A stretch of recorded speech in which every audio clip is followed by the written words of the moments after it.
ગીર સોમનાથના ભાલકા તીર્થ પાસેના ખોડિયાર મંદિરના મહંતે ગિરનાર ભવનાથના વિવાદ અંગે નિવેદન આપી ચેતવણી આપી।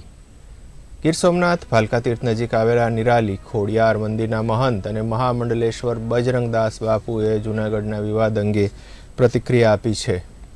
ગીર સોમનાથ વેરાવળ પ્રભાસ પાટણ નિરાલી ખોડિયાર ઉદાસીન આશ્રમના વયોવૃદ્ધ સાધુ મહામંડલેશ્વર સ્વામી શ્રી બજરંગદાસ બાપુએ ગિરનાર ભવનાથના વિવાદ અંગે પોતાના મંતવ્ય રજૂ કરી આ અંગે મુખ્યમંત્રીને પણ લેખિત અને ટેલિફોનિક વાત કરી છે અને તમામ સાધુ સંતોને જાહેર જીવનના આગેવાનોને અને પ્રશાસનને ચેતવણી આપી છે। જે ભવનાથનો વિવાદ છે, અંબાજી અને ભીડબંધનનો વિવાદ છે, એની મેં રજૂઆત ભૂપેન્દ્રભાઈ પટેલ સીએમને કરી છે।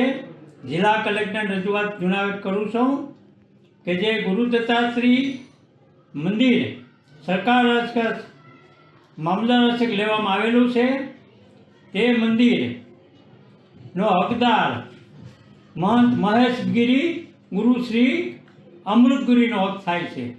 અમૃતગીરીનો શિષ્ય છે મહેશગીરી। 5 વર્ષ સંસદ સભ્ય ભારત જનતા પાર્ટીમાં દિલ્હી રહ્યો।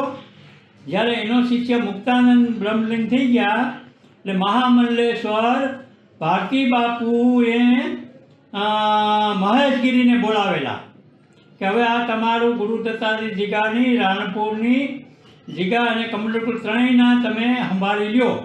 પછી દિલ્હીથી મહેશગીરી આવેલા અને એ ત્રણેય જગ્યાએ એને સંભાળેલી છે। એમાં દત્તાત્રી જે છે એ મહેશગીરીનો હક છે, બીજા કોઈનો હક થતો નથી।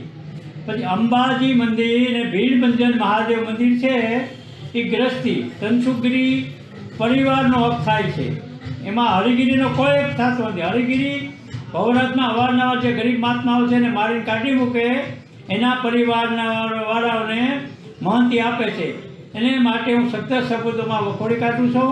હું જિલ્લા કલેક્ટરને રજૂઆત કરું છું અને આ બાબતના સીએમને પણ મારે વાત થઈ ગઈ છે કે આ ધનસુખગીરી મહારાજના પરિવારને આ કબજો મળવો જોઈએ।